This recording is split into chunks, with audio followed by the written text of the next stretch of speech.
come up here, please. I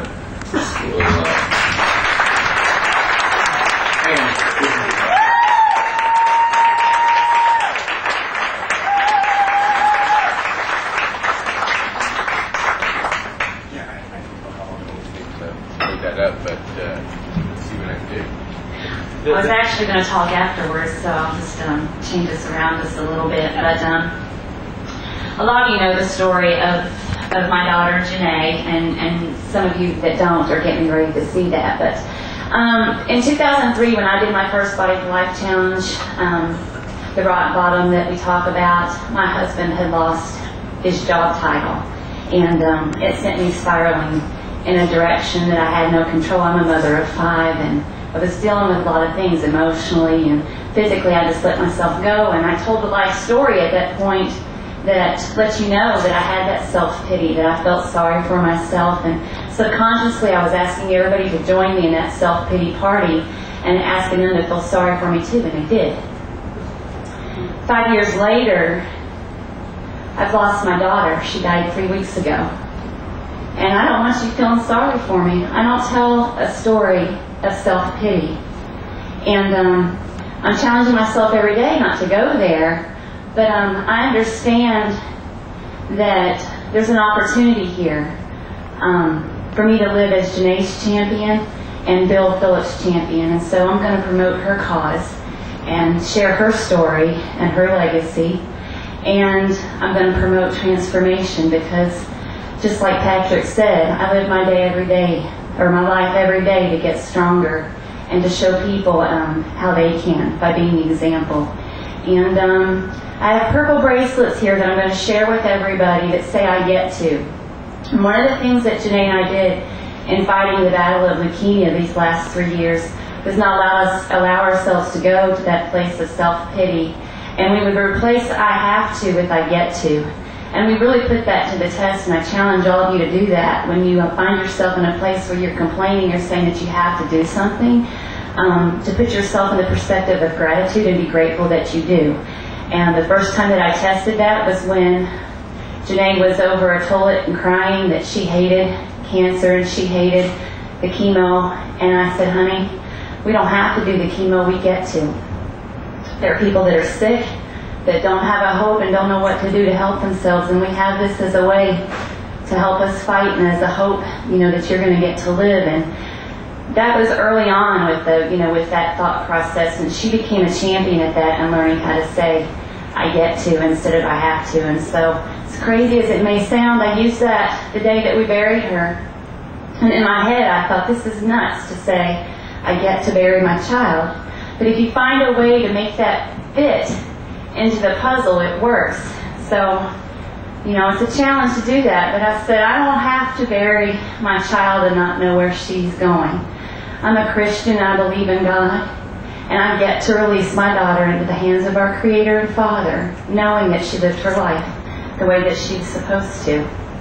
And I say today,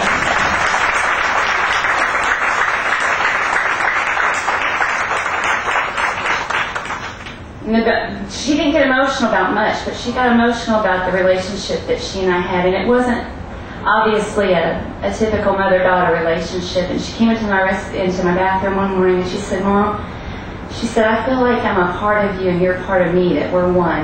And I said, honey, we are. And, she would get emotional about thinking about losing me or having to live life without me. And it's difficult, as I explain to people, I'm okay, I don't want you to feel sorry for me, but I am learning how to live with half of me gone, because we were so much a part of each other. I call her my mini-me. But I understand that I don't have to live my life without her, that I get to live as her champion, like I said, and I get to live, making myself stronger and being a champion for Bill and a champion for Jonnae. So, I'm practicing that I have to and I get to every day, and I've got 2 bags. The purple bag, I don't know which way is the best to do this, Jerry, if it's to as everybody leaves, let them pick one, or if I should pass these bags around. But I have the youth size for the women and the adult size for the men. It seems to fit their wrist better, but I brought one for everybody so that we can go out and do like Mike says and share with people when they see that purple band, or if you hear somebody, complaining across the register, or or somewhere, about their life, to share the get to, because it really does empower you, and that's what this is about, is finding the self-empowerment that we all have, to be extraordinary when we're just ordinary. We're all the same people and have the same tools and the same capabilities if we just use them. So I'm happy to share her story with you and these bracelets with you today, and I don't know if it's ready to go, but I think I've said all I'm ready to say.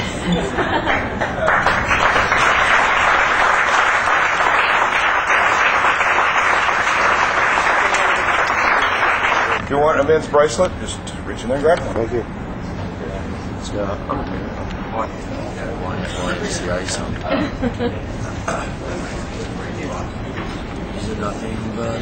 I would like to remind everybody that, every year I have the Champions for Life Challenge, and that will be given from 6 to 7:30. And but right after this, at 1 o'clock, here in a half hour, we're going to. Great, thank you.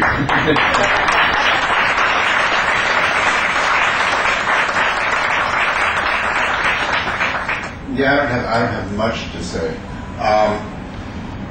Denise is such a great example of that inner strength that the Transformers and the champions have been sharing today, and that doesn't happen for everyone just through exercise and healthy eating. There's something much more going on here, and to develop that inner strength, and which is soul, which is spirit, and that is really the name of the game. And for some reason, that happens to a lot of people who experience Body for Life. That was the intention of it. But intention might be coming through. The new work and the new challenges are about going after that directly and allowing that to overflow into the way we look and the way we feel and how we show up in the world. I think Denise is really a great example of somebody who can carry that message forward. So I've asked Denise to be a part of this transformation team moving forward and to help people see that there is just so much more strength inside of us. I think she's the world's strongest mom, is what I call her. And she still is.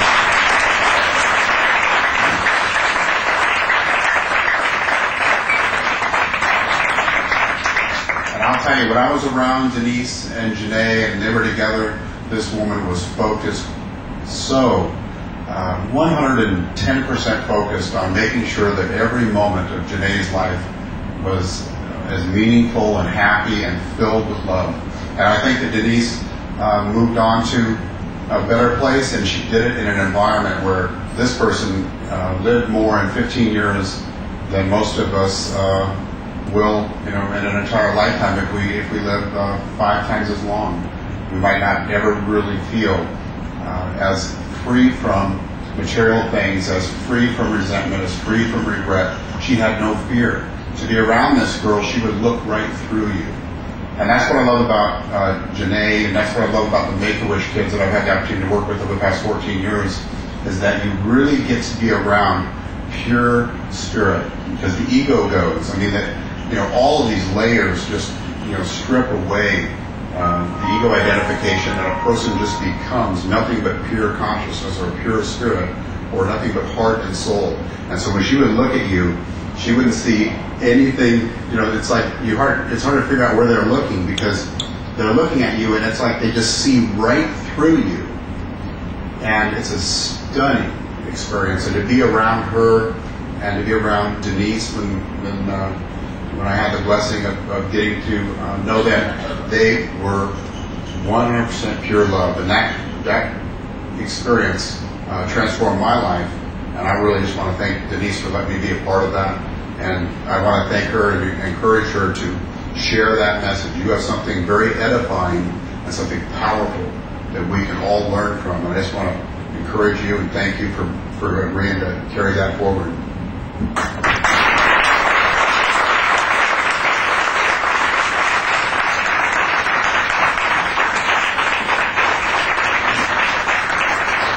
You're awesome. You're just awesome.